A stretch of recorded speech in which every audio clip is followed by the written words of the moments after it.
with now over 20,000 brony participants and non-brony participants too. So they're going to talk to you today about their studies and what they've been doing. Once again, Drs. Edwards and Redden.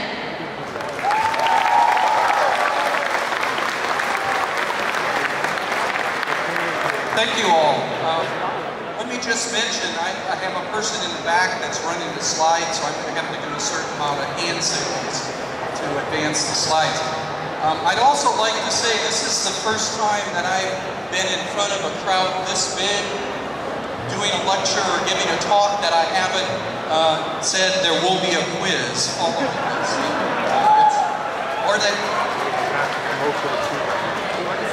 Or that Dr. Redden would say there will be a fee charged for it. Well, again, this is the Brony study, and I'm assuming, because we've had a lot of people come up and talk to us, that a number of you in here have taken part in the survey already. Thank you, thank you, thank you. We will also be posting our third survey within the next couple of weeks, and we'll mention a little bit about that at the end.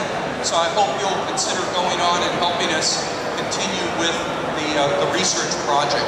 Now, we have a lot of data, and I'm going to move fairly quickly because I want to give you a fairly good sense of some of the things that we're finding, and then we'll spend a little time dwelling on the conclusions, what it means for you as bronies, what it means for other people understanding the bronies, that. Okay. Will? All right, my name, again, is Dr. Pat Edwards. I'm a PhD clinician, trained as a therapist. I'm a college professor, and I also do research. This is my pony here, or my pony persona, Dr. Psychology.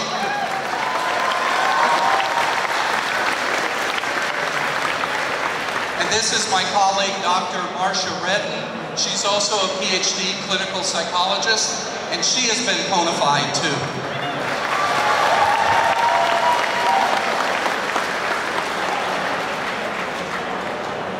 All right, just real quick, a little bit of a review of the study.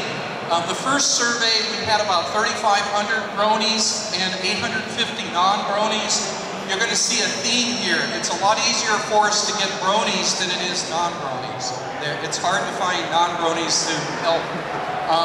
What we did is we defined the brony fan behaviors, and we also looked at the initial types of bronies, and there were 4 types that we discerned from our original data. Here we have Derpy acting as an assistant.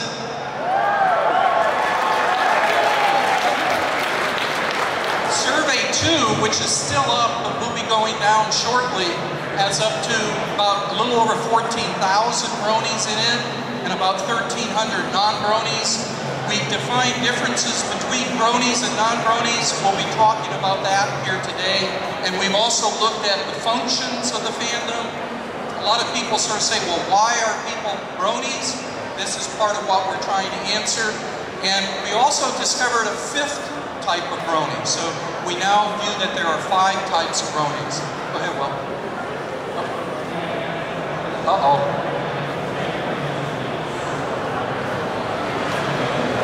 The bottom got cut off. That was supposed to be down there picking up the clipboard.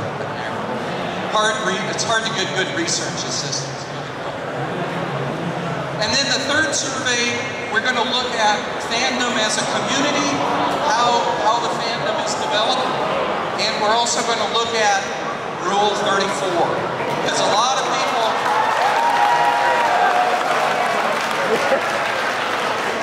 A lot of non-bronies are very disturbed by it. There's a lot of questions about the brony community, to what degree it's part of the community, it's outside the community, and so those are some of the things that we'll be investigating with our third survey. Go ahead, Will. There are 2 things we're going to do in this presentation. The first is we're going to look at bronies and non-bronies. This answers some of those myths that you all have been fighting, trying to tell your family and your friends, no, that's not true. You're going to see our data says, no, it's not true. The second is we're going to look closely at the different types. I've always asked the question, where's the hidden bronies? Well, we're going to see the answer is there's not that many of them. And we're also going to look at how one size does not fit all. In this room, there probably are all 5 types, but probably 2 are the primary types of bronies that we have here. Go ahead. All right, in this first comparison of the bronies versus non-bronies, there were, again, 14,000 bronies. For this comparison, we only use the males because a lot of the focus is on the maleness of the fandom, so we decided to narrow it down. So we're using only males aged 17 to 40. We didn't throw away the other data, we still have it, but we're limiting, makes it a little easier for us to do our statistics. Go ahead, Will. Because of the group size differences, we did something called yoking. We took every male non-brony and I yoked them to a male brony on age, education, and region of the world. Our bronies, about 25% are non-North American, primarily Europe, but also Australia and New Zealand. About 85% of the bronies are male. And education, most bronies are either in high school or college, or they already have a college degree. The final comparison, we used basically 1,184 subjects, so that's our max subjects. All significant differences were at the 0.01 level, which is actually set fairly high because we're doing so many comparisons and we wanted to make sure that the differences we talk about are true differences. All right, first I want to talk real quickly about personality. Those of you who took the survey know we asked a lot of questions, a lot of information. And there are, go ahead.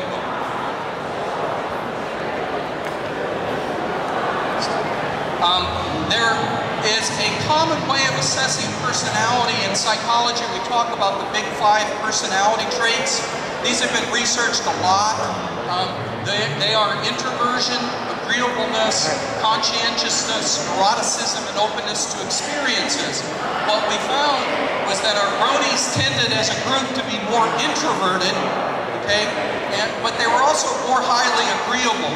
We think the agreeableness is the kind of why can't we just get along? So compared to non-bronies, the bronies were somewhat more introverted and agreeable, but there were no differences on the other traits. Particularly notice neuroticism. Some people would say, well, bronies are kind of anxious and depressed and that. No, neuroticism, there was no difference. Openness to experience, no difference. So bronies are a little more introverted, but they're higher in agreeableness, which I think is part of what we see in the fandom. Go ahead, Will.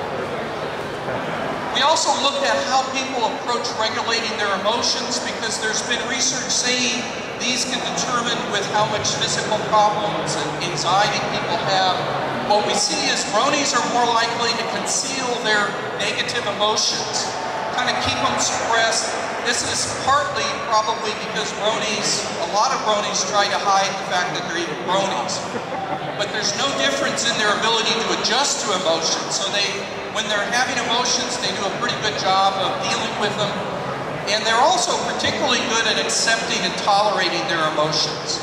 And this is important because a lot of people, if they can't accept it, they get upset about being upset. Whereas it would seem bronies do pretty well dealing with their emotions. Humor. Okay, there's a lot of research saying humor is important. We looked at several aspects of humor. Bronies make more use of positive humor, and particularly as a way to deal with social issues. A brony will crack a joke to try and make everybody a little more comfortable. Also, the painfulness of humor. Bronies were less sensitive to negative humor, so if somebody makes a joke at a brony, they may not be bothered by it as much.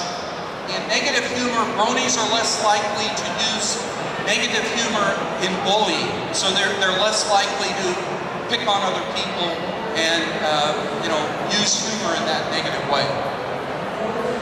And the next generation, this is an area of research now looking at younger people and identifying them as part of the generation that's been plugged in and used to the internet. Bronies score very high on accepting new technology. Bronies are quick to pick up new technology. Also, the ease of expressiveness. Bronies find it easier to express their emotions. This is probably also why you see so much creativity with the bronies. They create something, they put it out there. Whereas non-bronies tend to not do that as much. And also the bronies have a sense of rights, to information, to entitlement, to choices. So bronies very connected into the internet. I think this is one of the things that older generations don't quite understand. They have a hard time because, you know, my cell phone, my son tells me it could be in a museum. It's so sort of behind the time. So older generations are not near as connected. All right, demographics, real quickly. Marital status. Bronies, as a group, are less married. Notice 7.2 versus 2.9%. So there's more of them who are single. Dating, bronies date less frequently. Although all of this, I think, may be related to the introversion. And bronies are more likely to either live alone or with relatives, whereas non-bronies are more likely to live with roommates.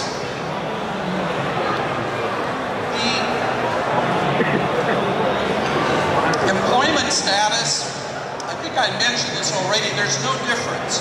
In other words, bronies and non-bronies, some are working full-time, some part-time, but there's no significant difference.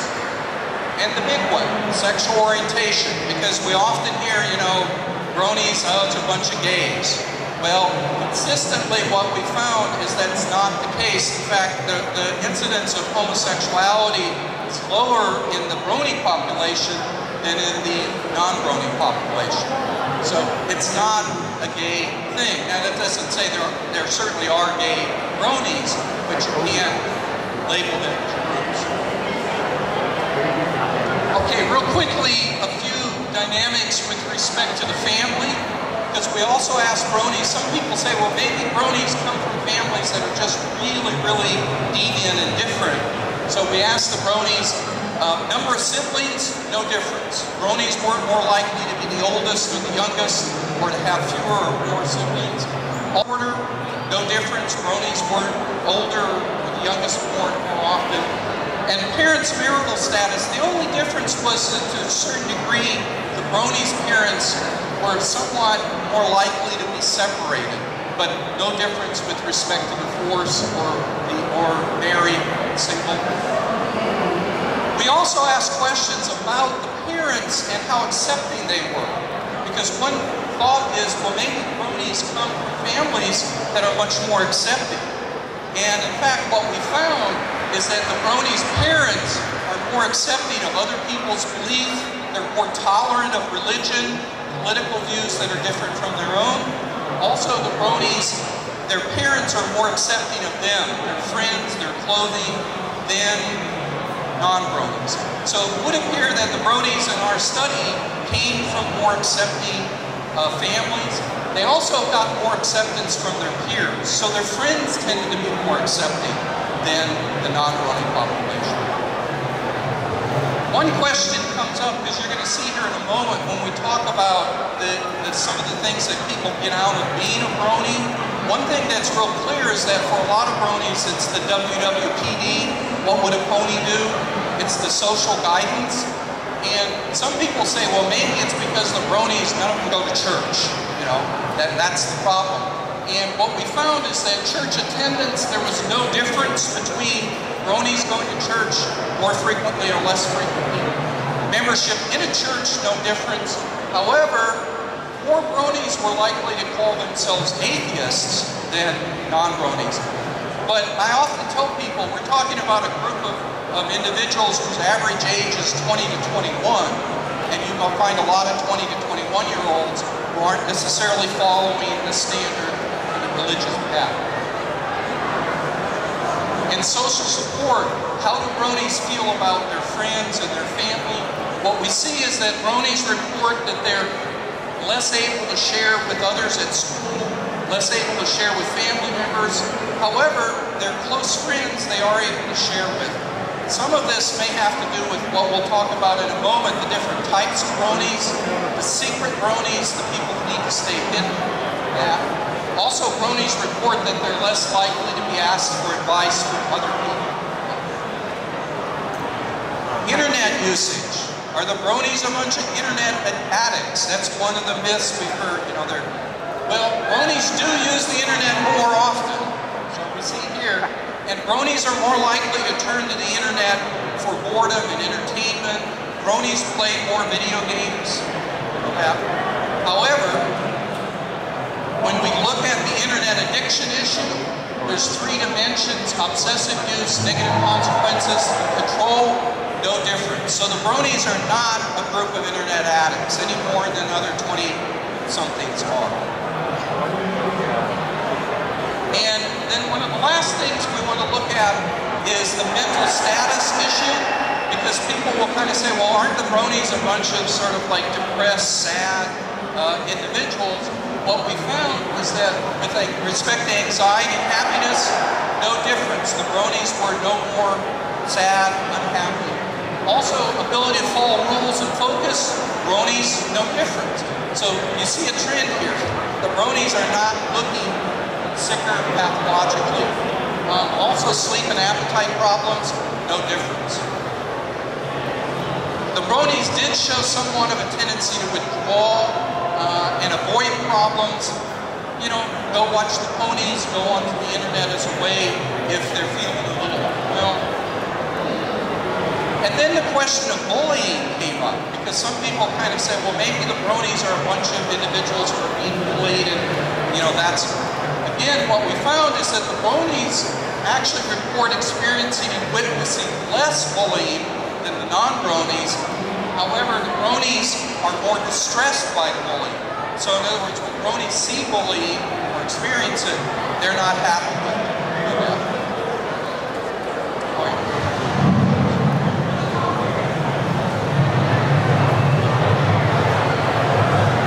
And so for the conclusions of what we found in this study is that bronies report more prevalent in peer group acceptance than non-bronies. And bronies, and being a brony, they actually help to soften the blow of any criticism that they do receive.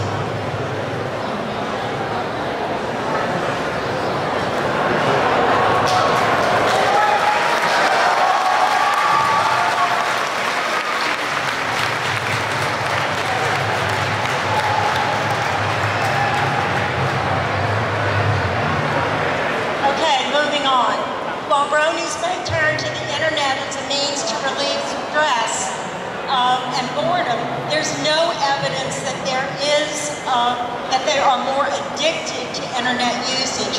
And just let me add one more thing. As a clinician, I'm interested in the new upcoming Diagnostic and Statistical Manual. Internet addiction will not be included. So at this point, there's no such thing as internet addiction.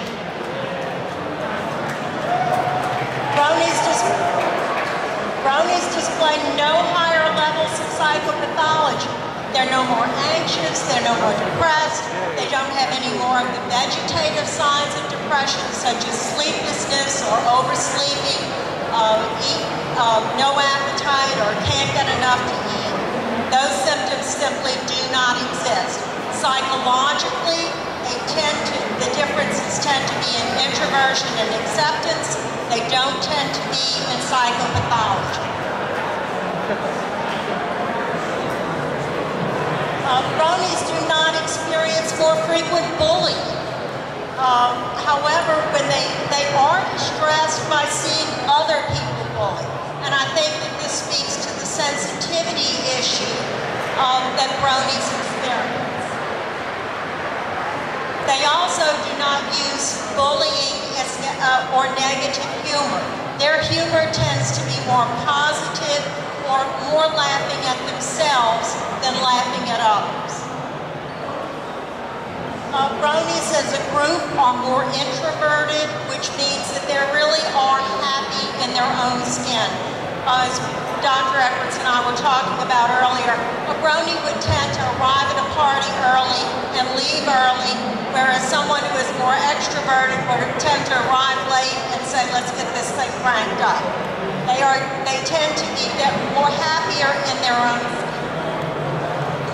They also tend to be more agreeable. And we were mentioning that that they will, when they do face criticism or face ridicule from someone, or what you doing being a brony, that they're going to say, hey, love you anyway, man. Bronies as a group tend to represent the net generation. We hear a lot about the net geners. And bronies certainly are technologically very sophisticated. And I can guarantee you every one of you out there is more technically sophisticated than I am.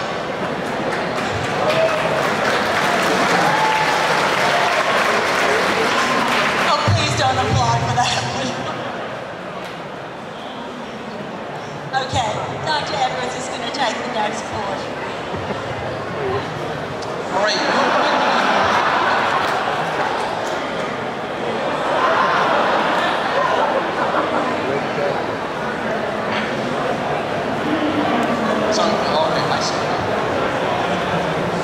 Okay, why My Little Pony? One of the questions that, in fact, we just finished a long interview, and the question keeps coming up. Why My Little Pony? Why is it that this show has captured people's attention? Why is it that you all become fans? There's a number of different what we call functions. Some of you might say, oh yeah, that fits me perfectly. Others might say, no, I don't think so. Every individual is going to be different. Every individual will have different functions. Go ahead. One of the functions that appears to be involved is the humor and the visual attractiveness of the show. We think that this tends to play to the entertainment function. A lot of bronies will say, when I've had a really difficult day, nothing like watching 20-25 minutes of the ponies, and I just feel so much better. So it's entertaining. It's also a way to escape and avoid if you've had a really stressful day, get away from it, take a break. Also, there's a strong moral message of love, tolerance, and true friendship, WWPD. This is an aspect that Marcia and I were both sort of puzzled by and surprised by, because unlike almost any other fandom, for bronies, moral guidance, the messages that the ponies bring are an important part of the fandom. People watch football, but they don't look for life's answers in football. Or they don't look for answers about how I should treat my friends in football. But people do look to My Little Pony for that guidance function. My arm is kindness, my shield is tolerance, my sword is love. In their name, let friendship be magic. So there's a guidance aspect. Also, another important function is, as the fandom is continuing to grow, and all I have to say, I was here in January for the Bronycon, and I had the biggest crowd that I've talked to, and it was far, far smaller than this. I mean, the size of the fandom is mushrooming. And part of it is the social function. You can get on any time on the internet and find a group of bronies to talk to. And you can also meet bronies in your locales. Also, the creative outlet afforded by the fandom, all we have to do is look at how much artwork, fan fiction, music that's being created. Now, this happens in other fandoms, but it seems to be very, very pronounced with the bronies, I think partly because your object of interest are these cartoon characters. And just like my son turned me into a pony, anybody can become a pony. And so that, I think, is important. It helps form a sense of identity, especially for the younger bronies. Also, the societal changes in gender stereotypes. We in the older generations are still often tied to that issue. Well, but it's pink. How can a guy like pink? But that's the gender stereotype. And you all as a generation, that's less that. Also, the neo-sincerity idea is you like it because you like it. And that's also an attitude that you tend to see quite often among the bronies. And the fandom's interest may also show a general societal response to the things going on. We've had several bronies tell us that they feel part of the reason they're a brony is because the world is very unsettled. We've got terrorist attacks, we've got environmental disasters, and that the ponies and equestria form a nice place you can go, it's predictable, it's pleasant, and that's part of what draws people to it.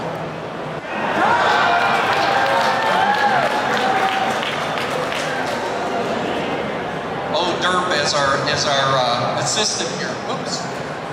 One thing that stressed is we might say, that friendship is magic, but in our view, understanding why people are bronies comes down primarily to personal characteristics like personality and also the fandom. This is a fandom that is incredibly accepting. It's a place you can be creative, and that's not the case for all fandoms. So those two things together probably explain a lot of why people become bronies. Okay, real quickly, because we don't have too much time, let me mention to you the types of bronies. Go ahead. Back up. In our first survey, we went in and looked at all the data of the bronies' experiences, how you viewed My Little Pony, how you felt about it, and we basically found two factors. One was the social guidance score. Everybody scores high, medium, or low on it. The other was an isolation or secretive score. Everybody scores high, medium, or low on it. We used that to create a 2x2 model. Go ahead. In which you have the social guidance pattern could be high or low. The secretive pattern could be either high or low, and that creates 4 types of bronies. The bronies who are high in guidance and low in isolation, perhaps Pinkie Pie might be the best representative here, are the social bronies. The secret bronies, we've got ne'er-do-well, the secret bronies are high in social guidance. They feel very good about being bronies, but for some reason, various reasons, they have to hide it. They have to stay secret. And I like to say, there are probably some secret bronies here at the con. How do you know? If your family and friends think you're somewhere else, you're probably a secret brony. Because you haven't been able to tell them where you're really at. The hidden bronies down here, these are the bronies who are low in the social guidance, but very high in the secretiveness. This was a group of bronies that I was really puzzled by. Why are they there? And also I wondered, where are they at? Because they didn't seem to be showing up in our data. And then the fourth type are the low in guidance and low in isolation. This is Johnny Hoof. These are the hipster bronies. These are the bronies who, they like being a brony. Go ahead,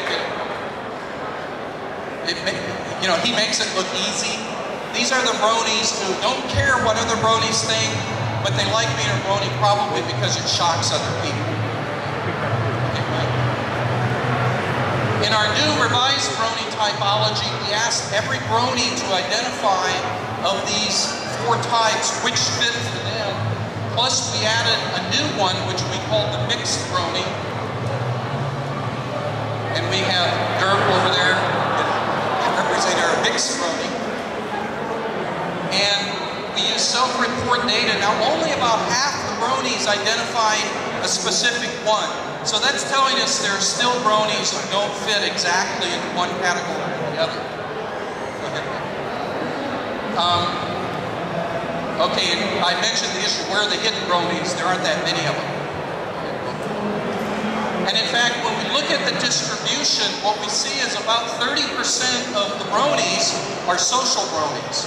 About 30% of the bronies are secret bronies, and about 30% of the bronies are mixed bronies. They fall in the middle. The hidden and the independent bronies are the smallest groups. This is actually good for the fandom in a couple ways.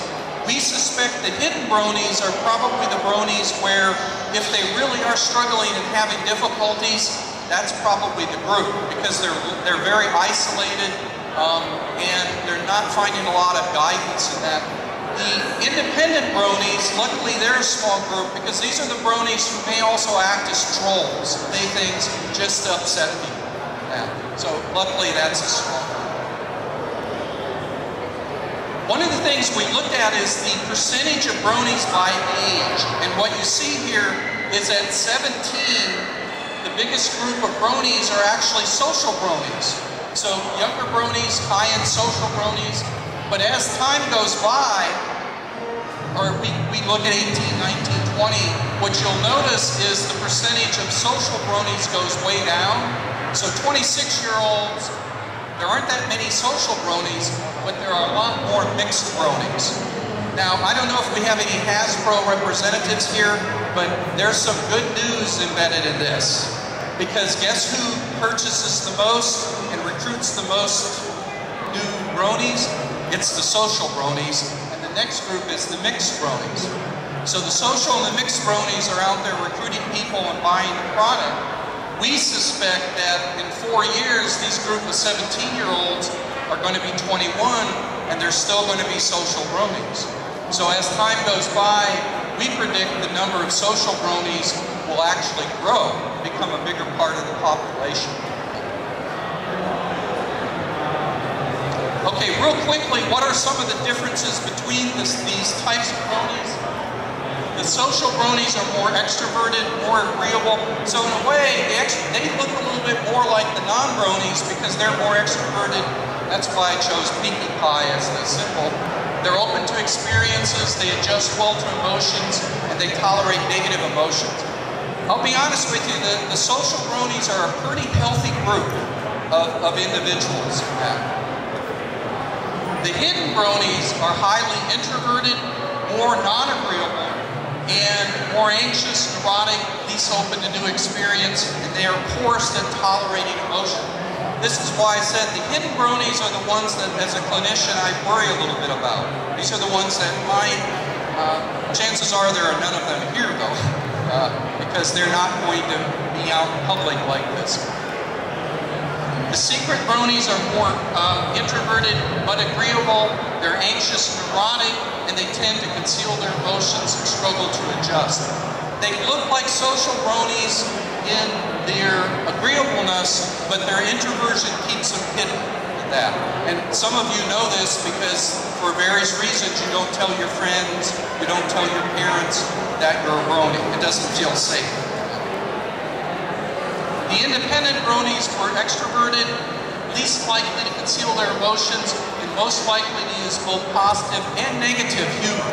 So these are the ones who are trying to be humorous, but sometimes it might be in a negative way. And then the mixed bronies did not stand out as being high or low. The mixed bronies really fell in the middle of everything. You know, they really, truly don't stand out in real distinct ways.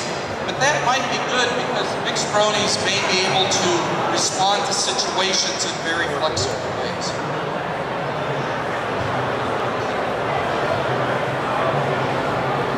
Okay.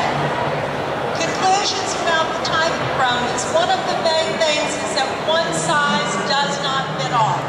There is much variation within brony communities as there is variation in the population as a whole. Knowing that someone is a brony is like knowing that there is a college student who doesn't tell you anything about their major, their GPA, or anything about their particular school. So being a brony is a very individual thing for all of them. The brony typology model appears to fit the fandom in general and is predictive of brony behavior. However, again, there's still a great deal of variation, and bronies do not all fit all the model. Personality traits and characteristics appear to play a significant role in where a person fits within the brony typology. Particularly, the agreeableness relates to identity and guidance, and the introversion relates to a tendency to be isolated and secretive. The results would appear to predict that the fandom would continue to grow, and we expect the 17-year-old bronies will be bronies when they're 21, and the social bronies to continue to recruit members. Okay, we have another survey. We're going to take survey 2 down within the next few days, and within 2 weeks we're going to have survey number 3 up. We are not doing a general population survey with that one for comparison. We're studying bronies only. We would really appreciate it. Certainly some of you all have taken the survey. We would really appreciate it if you would stay in touch with bronystudy.com and would take the next survey for us, because this one's going to be important also. But we're going to look at the developing fandom community. How is it going to shift from a standalone complex in which there are no real rules, no real boundaries, people are floating in and out, to being something which is more organized and being a more cohesive community on the internet. The second thing we're going to look for is interest and involvement in the fandom and how it changes over time. One of the things that we're already beginning to see is that there is some leadership which is emerging within the brony community, but we want to study this and see how this fandom shifts over time. You know, one of the advantages that we've had with this is that this has been an opportunity to study a fandom from its inception, rather than studying it 5 years down the line when a lot of the motivation, a lot of the evolution has already taken place, and the real motivation for its beginning has been lost. So we hope it will help us with that. The third thing is that we're going to explore the usefulness of the fandom with specific populations, such as very shy or socially anxious individuals. And that will be a publication that we will go with very soon.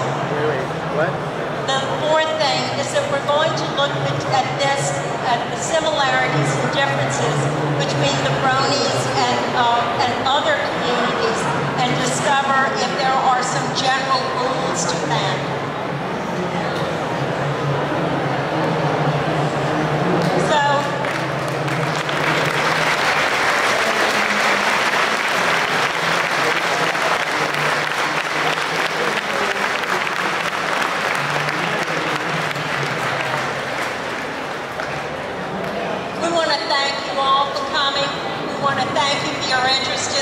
BronyStudy.com, and we want to ask you to please take the third survey. We need your help. Thank you. Also, let me just say one thing.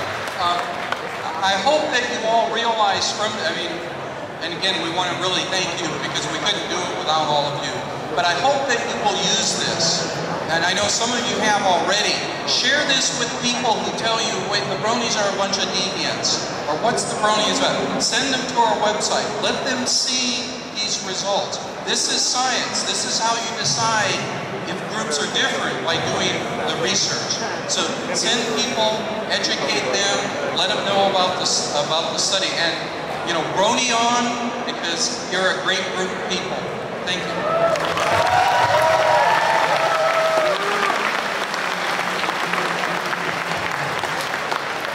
About 5 minutes, and I've gotten a number of requests for interviews from people with the press, and we will be here for a few minutes afterwards to do those interviews. But if any of you all have questions, we'll be happy to answer them.